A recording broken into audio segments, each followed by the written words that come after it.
வணக்கம், நான் Hema Subramanian. Welcome to home cooking Tamil.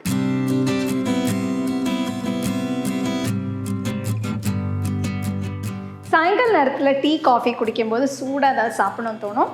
இன்றைக்கி நம்ம ரொம்ப ஸ்பெஷலான உருளைக்கிழங்கு போண்டா எப்படி செய்யறதுன்னு பார்க்கலாம். உருளைக்கிழங்கு போண்டா செய்கிறதுக்கு முதல்ல நம்ம உருளைக்கிழங்கு மசாலா செய்யணும்.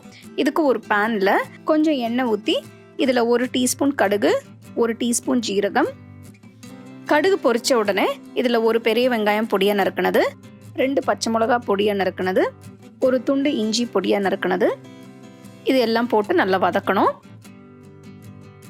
5 நிமிஷம் வதங்கின பிறகு இதில் 1/4 டீஸ்பூன் மஞ்சத்தூள், 1 டீஸ்பூன் உப்பு இதெல்லாம் போட்டு நல்லா மிக்ஸ் பண்ணணும்.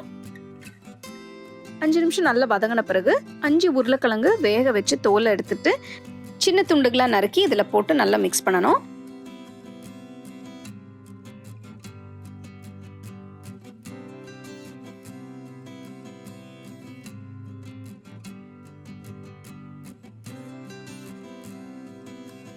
உருளைக்கிழங்கு துண்டுகள் பெருசாக இருந்ததுன்னா அந்த மாதிரி மத்து வச்சு நீங்கள் லேசாக மசிச்சுக்கலாம். உருளைக்கிழங்கு மசாலா தயாராக இருக்குது. ஸ்டவ் ஆஃப் பண்ணிவிட்டு பொடியாக நறுக்கின கொத்தமல்லி கொஞ்சம் போட்டு நல்லா மிக்ஸ் பண்ணிவிட்டு இறக்கிடுங்க.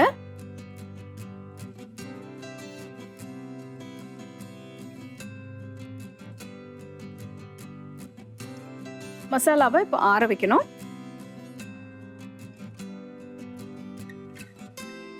அடுத்து போண்டாக்கு மாவு கரைக்கிறதுக்கு ஒரு பவுலில் 1 கப் கடலை மாவு, 1 டேபிள் ஸ்பூன் அரிசி மாவு, 1/2 டீஸ்பூன் உப்பு, 1 டீஸ்பூன் மிளகாய் தூள், 1/4 டீஸ்பூன் மஞ்சத்தூள் இதெல்லாம் போட்டு நல்லா மிக்ஸ் பண்ணிட்டு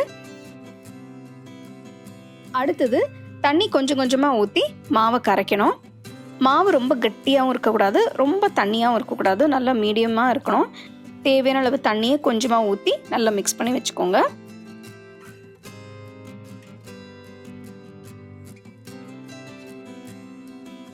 உருளைக்கிழங்கு மசாலாவை சின்ன சின்ன உருண்டைகளை பிரித்து வச்சுக்கோங்க.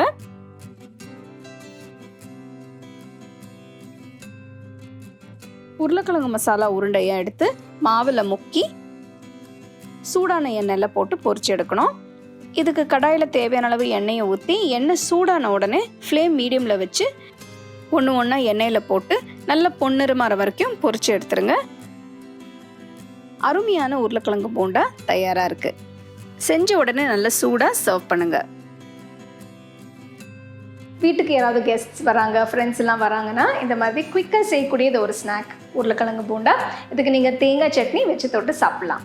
You can get a copy of our first edition of the home cooking book on 21 frames.